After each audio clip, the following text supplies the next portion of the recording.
வணக்கம் நண்பர்களே, கிச்சன் கிளப்ஸில் நாட்டுக்கோழி குழம்பும் எப்படி சுத்தம் செய்கிறதுனையும் பார்க்க போகிறோம். சுடு தண்ணியில் 10 நிமிஷம் கோழியை போட்டு எடுத்துட்டு அதோட இறகுகள் எல்லாத்தையும் எடுத்து விட்டுட்டு மஞ்சத்தூள் சேர்த்து அடுப்பில் வாட்டி எடுத்துக்கோங்க. வாட்டி எடுத்த கோழியை இந்த மாதிரி அருவாமனையில் கட் பண்ணி எடுத்துக்கலாம். நாட்டுக்கோழியை சுத்தம் பண்ணுறப்போ நம்ம கவனிக்க வேண்டிய ஒரு விஷயம் என்னென்னா, அதில் பச்சை கலரில் ஒரு பாகம் பிச்சுன்னு சொல்லுவாங்க. அதை குடல் பகுதியில் ஈரலோடு ஒட்டிகிட்டு இருக்கும். அதை அழுங்காமல் நம்ம எடுத்து போடணும். அது குழம்புல கலந்துட்டாக்கா ரொம்பவே குழம்பு கசப்பாக இருக்கும். பாருங்கள், இதுதான் அந்த பிச்சு. பச்சை கலரில் இருக்குது பார்த்தீங்களா, சின்னதாக. அதை குடல் பகுதியோடு அப்படியே உருவி போட்டுருங்க. நம்ம அதில் இருக்கிற ஈரல் மட்டும் எடுத்துக்கலாம். குடல் பகுதியை நம்ம யூஸ் பண்ண முடியாது, அது நல்லா இருக்காது. விருந்தாளி யாராச்சும் வந்தால் காக்கா கத்தும் அப்படின்னு சொல்லுவாங்க. எங்கள் காக்காவே பாருங்கள் விருந்தாளியாக வந்திருக்கு.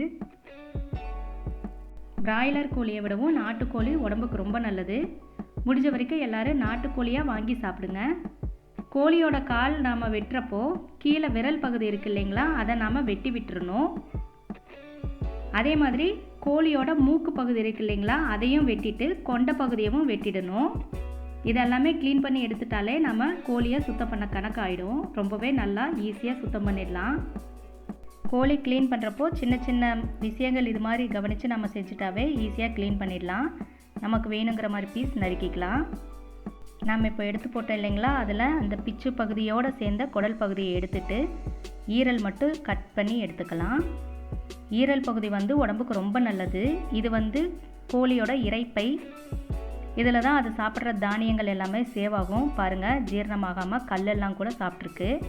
இதெல்லாம் நல்லா தட்டி விட்டுட்டு கொஞ்சம் தண்ணியில் கழுவி எடுத்துடலாம். மேல் பகுதியில் மஞ்சளாக இருக்கும், அதை தோல் மாதிரி இருக்கும் பாருங்கள், அந்த தோலை நம்ம பிச்சு போட்டுடலாம். இப்போ இதையும் குழம்புல சேர்த்திக்கலாம், ரொம்ப நல்லாயிருக்கும். பாருங்கள், மூக்கு பகுதியை கட் பண்ணியாச்சு. மேலே இருக்கிற சின்ன சின்ன முடியெல்லாம் எடுத்துட்டு நம்ம கோழி சுத்தம் பண்ணி எடுத்தாச்சு. இப்போது இதை 2 டைம் 3 டைம் பக்கத்தில் போட்டு நல்லா அலசி எடுத்துக்கலாம்.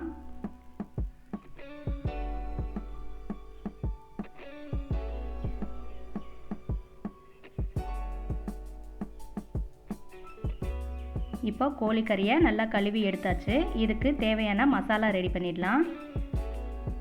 அடுப்பில் கடாய் வச்சு 3 டேபிள் ஸ்பூன் எண்ணெய் விட்டுட்டு சின்ன வெங்காயம், பூண்டு, தக்காளி, இஞ்சி, பட்டை, கிராம்பு, சோம்பு இது எல்லாத்தையும் சேர்ந்த மாதிரி சேர்த்திட்டு கொஞ்சம் கருவேப்பிலை சேர்த்து நல்லா வதக்கி எடுத்துடலாம். சுருளை வதக்கி எடுத்த இந்த கலவையை அம்மியில் சேர்த்து நல்லா அரைச்சிக்கலாம். கூட கொஞ்சம் தேங்காய் துருவல் சேர்த்திக்கோங்க.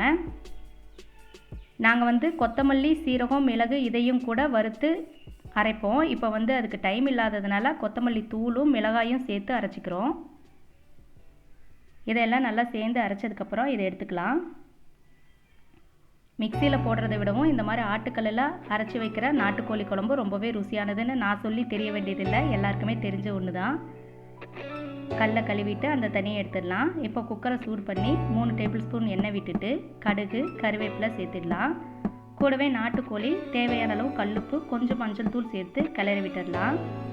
இதை கலந்து விட்டதும் நம்ம அரைச்சி வச்சுருக்கிற சாந்து சேர்த்து விட்டுடலாம். இது கூடவே தேவையான அளவுக்கு தண்ணியும் சேர்த்து நல்லா கலந்து விட்டு குக்கரை மூடி வச்சு ஒரு 4 விசில் முடிய விட்டு இறக்கலாம். மழை பெஞ்சு அடுப்பு ஈரமாக இருக்கிறதுனால குக்கர்லேயே இன்றைக்கி வச்சாச்சு. பாருங்கள், சுட சுட நம்மளோட நாட்டுக்கோழி குழம்பு ரெடி ஆயிடுச்சு. இட்லியோடு சேர்த்து சாப்பிட்டுக்க வேண்டியதுதான். நீங்களும் செஞ்சு பாருங்கள். திரும்பவும் இன்னொரு ரெசிபியில் சந்திக்கலாம். நன்றி.